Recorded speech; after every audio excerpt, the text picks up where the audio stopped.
नमस्कार, आप देख रहे हैं जनता मांगे जवाब और मैं हूं आपके साथ कपिल मिश्रा। रायपुर के राजीव भवन में कांग्रेस की अहम बैठक ने छत्तीसगढ़ की सियासत को गरमा दिया है।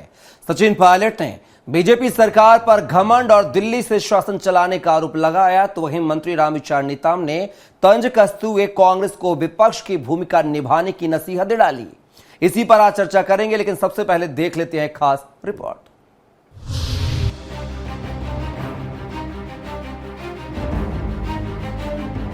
दरअसल प्रदेश कांग्रेस मुख्यालय राजीव भवन रायपुर में कांग्रेस की अहम बैठक आयोजित की गई।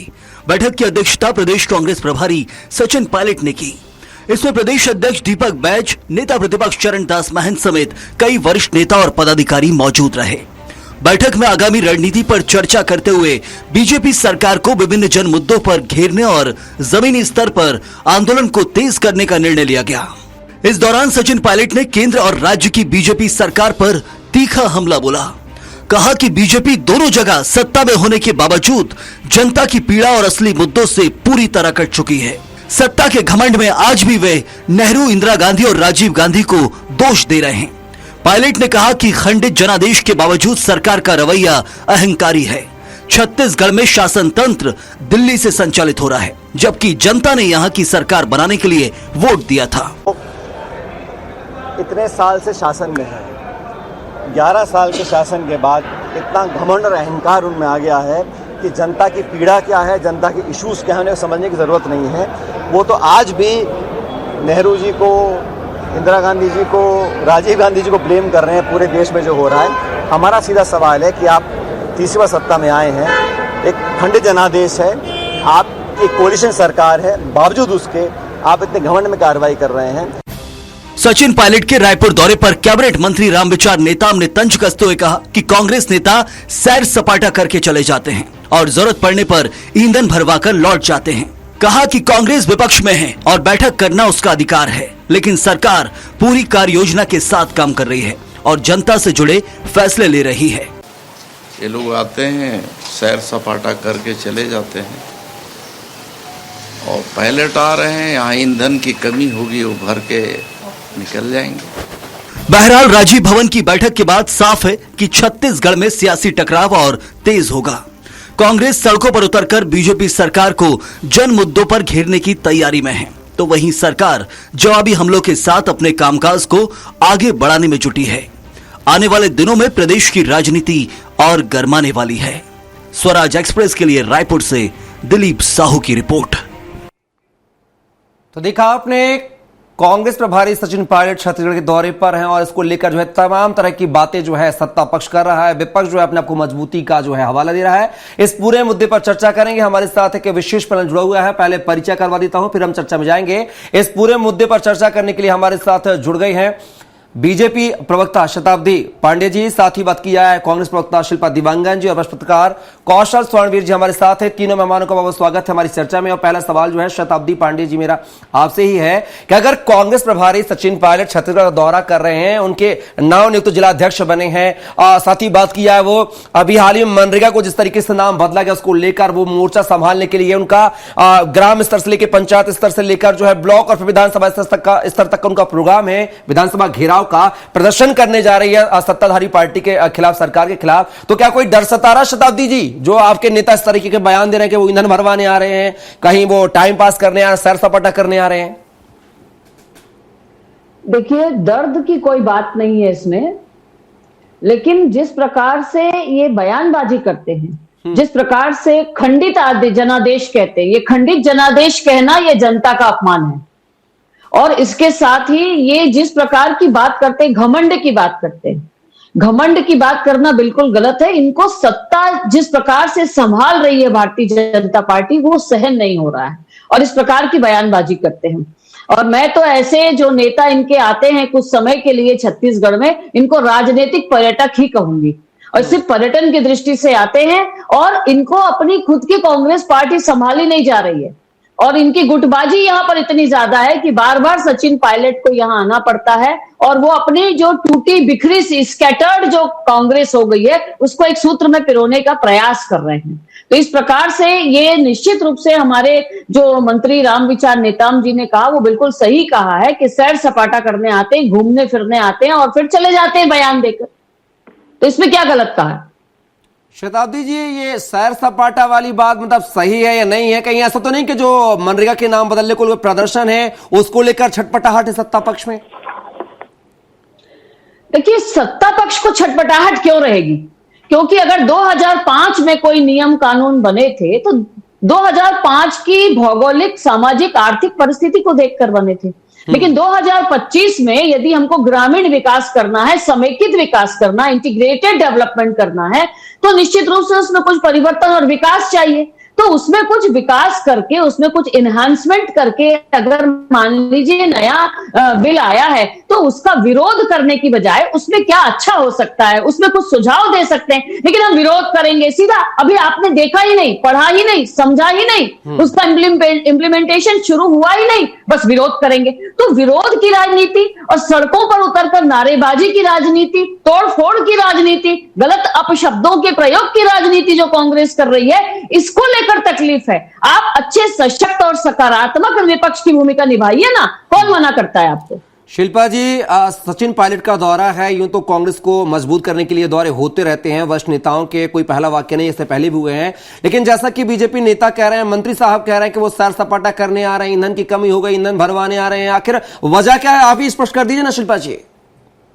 सबसे पहले तो मैं एक बात स्पष्ट करना चाहती हूँ कि राजनीतिक दलों में संगठन की ये एक सतत प्रक्रिया है जिसे बैठक कहा जाता है और आपस में बातचीत करके, समन्वय स्थापित करके आगे की रणनीति कहिए, चाहे आगे की प्लानिंग कहिए, ये स्पष्ट की जाती है। अब एआईसीसी द्वारा नियुक्त हैं सचिन पायलट जी छत्तीसगढ़ के प्रभार में। अब अपनी जिम्मेदारी को बखूबी वहन कर रहे हैं, तो इससे भारतीय जनता पार्टी को डर और दहशत हो गया है। अब तक तो ये हिंदू को मुस्लिम से डराते आए थे, मुस्लिम को हिंदू से डराते आए थे, पर आज तोड़-फोड़ शब्द का इस्तेमाल जो शताब्दी जी कर रही है ना, अभी आपने देखा ना 25 दिसंबर को इन्हीं के संगठन से संबंधित लोग सरकार के खिलाफ तोड़-फोड़ कर रहे थे। कांग्रेस और विपक्ष की बात छोड़िए, इन्हीं के कार्यकर्ता सरकार से चिढ़ गए हैं। तो तोड़-फोड़ तो इनकी पार्टी में होता है, हताशा इसलिए इनको हो गई है। अब हताशा हो गई है भाई, तो निश्चित रूप से दीपक बैज जी ने जिस तरीके से कहा ना, खिसियानी बिल्ली खंबा नोचे, आज वैसे ही हालत हो गई है। आपत्तिजनक किसको बता रहे हैं? तोड़फोड़ आपने की, आपत्तिजनक बयान आपने दिया, खिसियानी बिल्ली आंख खंबा नोच रहे हैं। कांग्रेस तो अपना काम कर रही है। कांग्रेस को संगठन की जो सतत प्रक्रिया है, संगठन को मजबूत करने के लिए जो होनी चाहिए, समन्वय के लिए होनी चाहिए, विपक्ष की भूमिका में कांग्रेस को किस प्रकार से रहना है, नए जिलाध्यक्ष है उनको किस प्रकार से संगठन के प्रभारी और शीर्ष नेतृत्व से मिलना चाहिए और उनकी प्लानिंग पता करनी चाहिए, क्या बुराई है? संगठन की प्रक्रिया है ना, कोई भी राजनीतिक दल हो। और कांग्रेस सबसे बड़ी पुरानी राजनीतिक दल है, अनुभवी राजनीतिक दल है। ये तो कई वर्षों से, आजादी के पहले से ऐसी बैठकें होती आई हैं, अपनी रणनीतियां, अपने आगे आने वाले चुनाव की तैयारियां कहिए, चाहे अभी के मुद्दे जो है, वर्तमान के मुद्दे, मनरेगा का मुद्दा हो, जिस राज्य में, मैं यही मुद्दे पे आना चाह रहा था आपसे, मनरेगा को लेकर क्या स्ट्रेटजी है, क्या रणनीति, जरा वो बता दीजिए। क्योंकि बार बार मीडिया में खबरें यही थी कि सचिन पायलट साहब आ रहे हैं तो मनरेगा के अभियान को लेकर जो है, प्रदर्शन को लेकर धार देंगे। कौन सी धार कुछ बैठक में क्या कुछ नतीजा निकला शिल्पा जी? मैं आपके माध्यम से बताना चाहूंगी कि जिस प्रकार से मनरेगा को गारंटी का नाम हटाकर, गारंटी का कानून हटा करके डिमांड बेस्ड था जो, उसे योजना कर दिया, तो इससे श्रमिक विरोधी चेहरा भारतीय जनता पार्टी का सामने आया है। तो मनरेगा बचाओ संग्राम के तहत निर्णय लिया गया है कि 10 जनवरी से लेकर के अगले 45 दिन तक, फरवरी तक के, 25 फरवरी तक के विभिन्न स्टेज पर, विभिन्न मंचों पर, चाहे वो जिला मंच हो, चाहे प्रेस कॉन्फ्रेंस के माध्यम से हो, धरना के माध्यम, शांतिपूर्ण धरना के माध्यम, से पंचायत स्तर पर जनसंपर्क करके, ये विभिन्न स्टेज है जिस पर मनरेगा बचाओ संग्राम कांग्रेस पार्टी करने जा रही है। और बूथ लेवल पर, ग्राम लेवल तक लोगों को ये अवगत कराने की जिम्मेदारी कांग्रेस पार्टी ने उठाई है कि मनरेगा में जिस प्रकार से परिवर्तन किए गए हैं वो श्रमिक विरोधी चेहरा भारतीय जनता पार्टी करने जा रही है। मतलब मनरेगा अब गारंटी नहीं हो करके मोदी की मनमानी। शताब्दी जी, शिल्पा जी कह रहे थे कि मोदी की मनमानी चले। शिल्पा जी जवाब लेता हूं, समय का अभाव है। शताब्दी जी। कपिल जी, एक्चुअली शिल्पा जी ने या कांग्रेस के लोगों ने पूरी तरीके से इस डेवलप्ड वे में आए हुए इस विधेयक को पढ़ा ही नहीं है। ऊपरी ऊपरी तौर पर केवल विरोध करना, और इनकी बातों से स्पष्ट झलक रहा है कि बूथ लेवल पर जाकर, गांव में जाकर, पंचायतों में जाकर लोगों को ये जानकारी देंगे कि ये बिल आपके खिलाफ है। ये बिल मजदूरों को वो मजदूरी की गारंटी नहीं देता है जो मनरेगा देता था। ऐसा क्यों कोई सरकार करेगी बताइए? जब हम ये चाहते हैं कि हमारे मजदूर केवल गड्ढा खोदने वाले और गड्ढा भरने वाले ना हो, बल्कि 4 प्रकार के विषयों को लेकर इस पे काम और जोड़ा गया, इन्हांसमेंट किया गया है। और वो मैं 4 विषय आपको बताती हूँ। जल सुरक्षा पर बात होगी, जिसमें तालाब, अमृत सरोवर और भूजल पर बात होगी। कोर ग्रामीण अवसंरचना, जो रूरल डेवलपमेंट, इंफ्रास्ट्रक्चर डेवलपमेंट पर बात होगी। और इसके साथ ही आजीविका अधोसंरचना पर और रोजगार पर इस पर काम होगा। और इसके साथ ही जलवायु अनुकूलन, जलवायु परिवर्तन के अनुसार विकास कार्य वहां पर किए जाएंगे। मान लीजिए बाढ़ से बचाव के लिए, मान लीजिए सूखे से बचाव के लिए।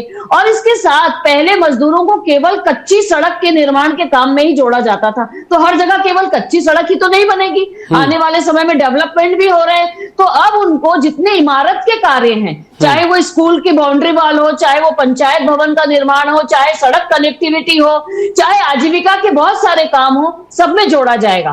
दूसरी बात, अब प्लान राजधानी में एसी कमरे में बैठकर नहीं बनेगा, बल्कि ग्राम पंचायत अपना डेवलपमेंट प्लान बनाएगा।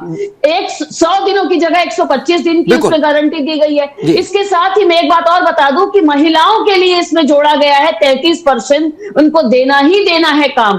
और अगर 7 दिन के अंदर पेमेंट नहीं होता है और ये प्रक्रिया 15 दिन तक खींच जाती है, तो उस अधिकारी को 0.5% के हिसाब से उनको ज्यादा मजदूरी देनी पड़ेगी। ये सब प्रावधान पहले नहीं थे। निश्चित तौर फैसला अच्छा है। बिल्कुल शताब्दी जी, फैसला अच्छा, स्वागत योग्य। इस पर चर्चा करूंगा मैं आप दोनों मेहमानों से। सीधा कौशल जी का रुख करूंगा। कौशल जी, सचिन पायलट का छत्तीसगढ़ दौरा है। ये तो कहा जा रहा है कि वो अपने, जैसा कि शिल्पा जी ने कहा है कि एक राजनीतिक संगठन की अपनी बैठकें होती है, अपनी मंत्रणाएं होती हैं, अपने कार्यकर्ताओं को संबोधन देना होता है। लेकिन कहीं ना कहीं जो जिस तरीके से मनरेगा को लेकर ग्राउंड जीरो से जो बिसात बिछाई जा रही है, प्रदर्शन को लेकर विधानसभा घेराव तक की बात कही जा रही है, पंचायत स्तर से लेकर, इसको लेकर भी कहीं ना कहीं स्ट्रेटजी बनती हुई नजर आएगी, जैसा कि मीडिया में खबर है। क्या लगता है कि सचिन पायलट के दौरे से जो प्रदर्शन को क्या और धार मिलेगी, क्या और गति मिलेगी? देखिए, जब से मनरेगा का कानून बदला है, उसका नाम बदला गया है, तब से कांग्रेस लगातार पूरे देश भर में आंदोलन की रणनीति तैयार कर रही है। और आप देखेंगे कि AICC से लेकर प्रदेश कांग्रेस तक लगातार इस तरह की चीजें चल रही है। और हर जगह आप देखेंगे, जब जी राम जी को लेकर जब सत्ताधारी दल के जो नेता हैं वो सभी प्रदेशों में जाकर प्रेस कॉन्फ्रेंस कर रहे हैं, उसकी खूबियां बता रहे हैं। दूसरी ओर कांग्रेस के जो नेता हैं वो सभी प्रदेशों में जाकर, उसके जो प्रदेश प्रभारी है वो वहां पर जाकर आंदोलन की रणनीति तैयार कर रहे हैं। तो कहीं कहीं जो सबसे बड़ा जो इसमें जो मुझे जो समझ में आ रहा है, ये है कि जो नाम बदला जो गया है, खास करके जो मनरेगा का जो नाम बदला गया है, उसको लेकर सबसे बड़ा विरोध कांग्रेस को है।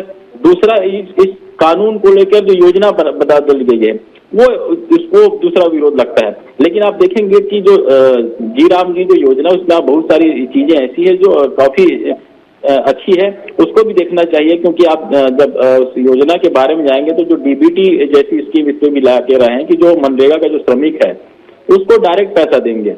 दूसरी चीज, इसमें 100 दिन की जो गारंटीड काम था वो 125 दिन तक होगा था। लेकिन हमको ये देखना होगा कि भविष्य में इसकी मॉनिटरिंग प्रॉपर होनी चाहिए, क्योंकि जब आप 100 दिन की गारंटी की बात करते थे, उस समय भी लोगों को 100 दिन का काम नहीं मिलता था। बमुश्किल 60 से 70 दिन उनको काम मिल पाता था और बाकी 30 दिन का काम नहीं मिल पाता था। यदि आप 125 दिन की गारंटी दे रहे हैं साल भर में, तो क्या उनको 125 दिन का काम दे पाएंगे? क्या उनको सही से भुगतान हो पाएगा? क्या जो मास्टर रोल बनेगा उसका कोई फर्जी तरह से भुगतान नहीं होगा। तो ये बहुत सारी ऐसी चीजें हैं जिसकी प्रॉपर मॉनिटरिंग होनी पड़ेगी। और सिर्फ डिजिटल कर देने से, मुझे लगता है डिजिटल पेमेंट कर देने से आप किसी भी योजना के पारदर्शी होने की गारंटी नहीं दे सकते। उसकी प्रॉपर मॉनिटरिंग होगी। निश्चित तौर पर जो 3-4 चीजें आपने जोड़ी काफी अच्छी है, इसका स्वागत किया जाना चाहिए। और नाम बदलने की जो राजनीति है, मुझे लगता है ये पहली बार नहीं हुआ, देश में इस तरह की चीजें चलती रही है। प्रदेश में भी हमने देखा कि कई सारी योजनाओं के नाम पहले भी बदले गए हैं। लेकिन हम जो देखते हैं कि मनरेगा या जी राम जी जो योजना है वो किन के लिए है? निश्चित तौर पर ग्रामीण व्यक्तियों के लिए, जो पात्र हितग्राही है, जो पलायन कर जाते हैं काम के अभाव में, ऐसे लोगों को जोड़ने के लिए है। तो हमको ये देखना होगा कि जिन एरिया में ज्यादा पलायन होते हैं, जिन जिलों से ज्यादा पलायन होते हैं, वहां पर इस काम को प्रॉपर तरीके से कराया जाए, ताकि वहां के जो लोग हैं वो दूसरे जिलों में पलायन न कर, दूसरे प्रदेशों में पलायन न करे, अपना घर छोड़कर न जाए। और इस योजना का उद्देश्य शुरू में भी यही था कि लोगों को पलायन से बचाने के लिए हमने मनरेगा की शुरुआत की थी। और बाद में देखेंगे इसमें भ्रष्टाचार का जड़ करते गए, बहुत सारे उसमें आप देखेंगे अनाप शनाप बिलिंग होते गए। तो इन सब चीजों को रोकने की दिशा में पहल की जानी चाहिए। और मुझे लगता है कि योजना कोई भी अच्छी या बुरी नहीं होती, उसका इम्प्लीमेंटेशन कितने बेहतर तरीके से होता है उस पर डिपेंड करता है। बिल्कुल शताब्दी जी, यहाँ पर योजना बनाना भर अच्छा काम नहीं है, योजनाओं पे काम करना, योजना कैसे धरातल पर उतरे ये अब बड़ी जिम्मेदारी होती है, ये महज काम होता है। इसको लेकर क्या तैयारी है आपकी? हालांकि आपने कहा है, दूसरा सवाल मैं ये भी जोड़ूंगा आपसे, चूंकि अंतिम ये चर्चा हमारी चल रही दौर की, आपसे ये भी चाहूंगा कि जिस तरीके से अभी आपने कहा, शिल्पा जी के बयान पे कहा था कि ये जो है गांव से लेकर जो है पंचायत स्तर से लेकर जो पन्ना प्रमुख जो है भड़काने का काम करेंगे योजना के बारे में कि योजना आपके हित की नहीं है। उन्होंने तो लोकसभा चुनाव में भी कहा था कि 400 पार कर दिया तो संविधान बदल जाएगा। हालांकि कोई ऐसा प्रावधान नहीं है कॉन्स्टिट्यूशन में, लेकिन कहीं ना कहीं नुकसान तो आपको हुआ है ना। तो छत्तीसगढ़ में ऐसे नुकसान से बचने के लिए आपकी क्या रणनीति, क्या स्ट्रेटजी रहेगी? देखिए, सबसे पहले मैं जी राम जी पर चर्चा कर लेती हूं कि जिसमें मॉनिटरिंग सिस्टम काफी कहना चाहिए अच्छा बनाया गया है, जिसके अंतर्गत एआई और जीपीएस सिस्टम डेवलप किया गया है और रियल टाइम एमआईएस डेवलप किया गया है। इसके आधार पर 7 दिन के अंदर उनका क्या कार्य हुआ है इसका लेखा जोखा प्रस्तुत होगा, जिससे वही मालूम पड़ जाएगा कि कौन ने रियल टाइम में काम किया और किसने नहीं किया है। क्योंकि बोगस इसमें अटेंडेंस लगने की जो शिकायत आ रही थी, 193 करोड़ का ऐसा घोटाला सामने आया था जब से मोदी सरकार आई, उसके बाद उन्होंने उसको बचाया। जी काम करेगा क्या?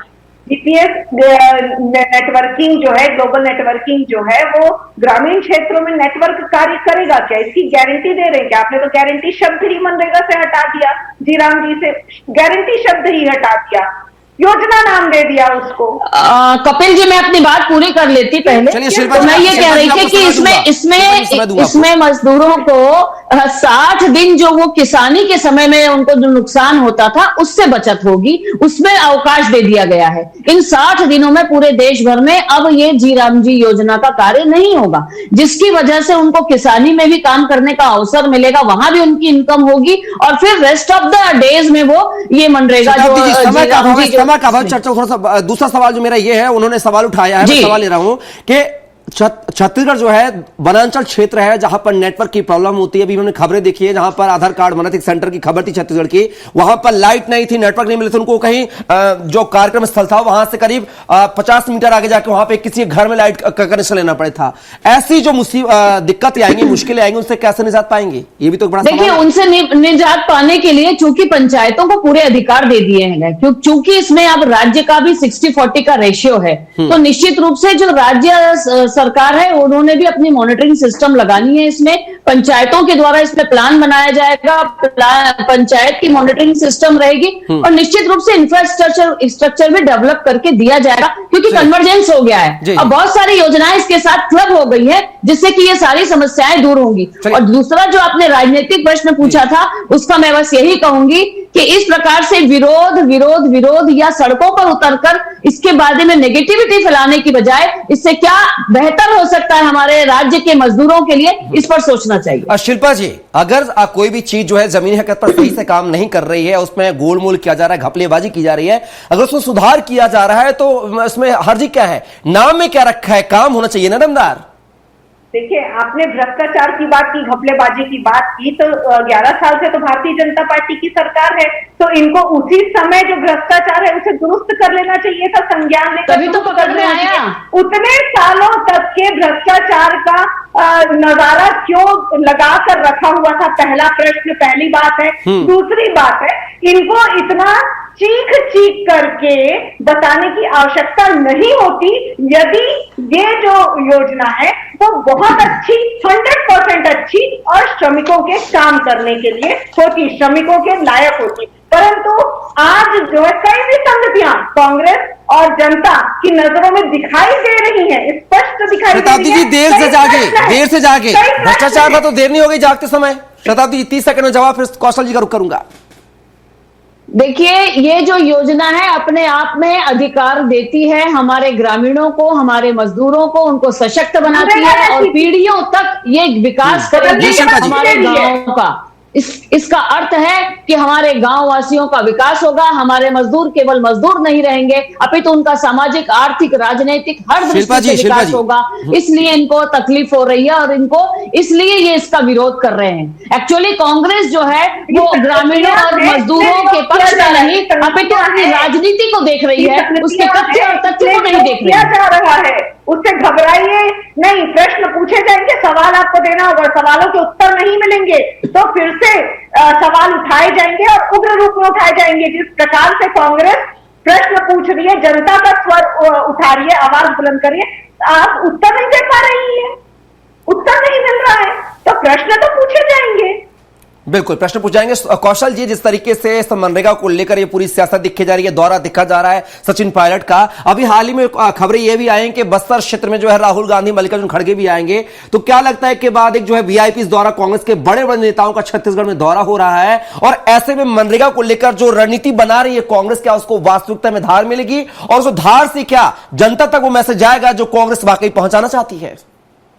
देखिए, निश्चित तौर पर पिछले 2 सालों में देखेंगे तो कांग्रेस ने बहुत सारे मुद्दों पर आंदोलन किए हैं और बहुत सारे ऐसे प्रदर्शन भी किए हैं, लेकिन एक जो कमी नजर आती है बिल्कुल वो जनहित से जुड़े मुद्दे तो उठाते हैं लेकिन जनता उनके साथ खड़ी नहीं हो पा रही। इसके पीछे जो कारण उनको समझना होगा, कांग्रेस को आखिर ऐसे क्या वजह है कि जो जनता उनके साथ नहीं जुड़ पा रही है, क्योंकि लगभग जितने योजनाएं हैं, जितने मुद्दे उन्होंने उठाए हैं वो लगभग बहुत सारे, चाहे बिजली बिल का मुद्दा हो, चाहे राशन कार्ड का मुद्दा हो, बहुत सारे मुद्दे उठाए जो जनता से जुड़े हों, लेकिन जनता कांग्रेस के साथ क्यों नहीं खड़े हो रही है उनको सोचना पड़ेगा। मनरेगा का मुद्दा भी निश्चित तौर पर निचले स्तर के लोगों तक, जनता से जुड़ा बड़ा मुद्दा है, लेकिन क्या जनता को ये जोड़ पाएंगे कांग्रेस, ये देखने वाली बात है। क्योंकि आप देखेंगे जो प्रदर्शन की जो रणनीति तैयार की गई है ब्लॉक स्तर तक और निचले स्तर तक, हर कांग्रेस के कार्यकर्ताओं को इस प्रदर्शन में शामिल होने के निर्देश जारी किए गए हैं और लगभग 30 से 45 दिनों तक ये कार्यक्रम चलेगा। मतलब काफी बड़ा आंदोलन जो रणनीति तैयार की गई है, लेकिन जनता कितना जुड़ पाती है ये देखने वाली बात होगी, क्योंकि कांग्रेस लगातार प्रदर्शन तो करती है, आंदोलन तो करती है, लेकिन जनता का जुड़ाव वो महसूस नहीं कर पा रही है। इसके पीछे क्या वजह है ये सोचना पड़ेगा। और वहीं आप देखेंगे भारतीय जनता पार्टी कपिल जी जनता सड़कों में प्रदर्शन नहीं चाहती, विकास चाहती है और भारतीय जनता पार्टी की सरकार पूरी तरह विकास की योजनाएं, कार्य योजना बना रही है, उसका इम्प्लीमेंटेशन कर रही है केंद्र से लेकर राज्य तक। इसलिए मैं माननीय पत्रकार महोदय की बात के साथ इसको जोड़ते हुए कहूंगी, मोहन अग्रवाल जी और गजेंद्र यादव जी दोनों आपस में प्रदर्शन से कोई मतलब नहीं है, आपके कांग्रेस प्रदर्शन से मतलब नहीं है, जनता में उनकी सुविधाएं चाहिए, अपने बिजली भारतीय जनता पार्टी के द्वारा कार्य योजना के तहत सारी सुविधाएं क्रमशः पहुंचाई जा रही है। आज गांव तक कनेक्टिविटी पहुंच गई है, आज नक्सलवाद से मुक्ति मिल गई है, आज नियत नेल्लानार योजना के माध्यम से गांव गांव तक विकास पहुंच रहा है, यहाँ की जनता समझ रही है। कानून था उसे हटा करके, उस गारंटी को हटा करके, डिमांड बेस्ड को हटा करके योजना बनाने के पीछे क्या मंशा थी, क्या नियत था, किसने क्या ये कानून आज है? कपिल जी, कोई भी कानून बनता है तो जब उसको इम्प्लीमेंट करते हैं तो वो योजना के तहत किए जाता है, इतनी सी बात मालूम नहीं है और कुछ भी विरोध का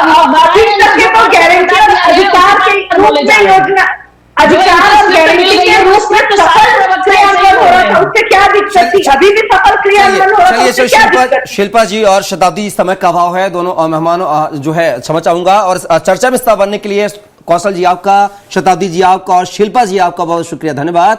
तो सचिन पायलट के दौरे को लेकर जो है छत्तीसगढ़ में सियासत चरम पर है। हालांकि ये दौरा जो उनके संगठनात्मक दौरा माना जा रहा है। हर राजनीतिक पार्टी का अपना एक दौरा होता, अपने एक कार्यकर्ताओं को जो है संबोधन होता है, दिशा निर्देश दिए जाते हैं, उसी के तारतम्य में बैठक थी। हालांकि मनरेगा का जब से नाम बदला है तब से जो है आंदोलन जो है ग्राम पंचायत से लेकर राजधानी रायपुर तक के जोर शोर से है। अब देखना होगा कि जो सचिन पायलट का दौरा है वो छत्तीसगढ़ में कितनी धार देगा इस अभियान को, यह देखना दिलचस्प होगा। फिलहाल के लिए इस चर्चा में बस इतना ही। आप बने रहिए स्वराज एक्सप्रेस के साथ। नमस्कार।